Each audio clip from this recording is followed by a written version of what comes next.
Pinupuri ka namin, O Diyos, Ama, Anak, at Espiritu Santo.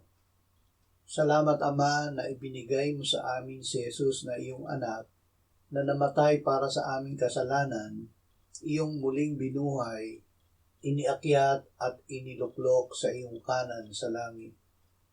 Salamat na ibinigay mo sa amin ang iyong banal na Espiritu at sa pamamagitan niya ay ibinuhos mo ang iyong pag-ibig sa aming puso. Panginoong Jesus, tinatanggap ka namin na aming tinapay ng buhay. Tinatalikda namin ang aming sarili, pinapasan ang aming krus, at susunod kami sa iyo. Ibinibigay namin sa iyo ang aming buong pagkatao upang iyong panahanan at pagharian. Amen.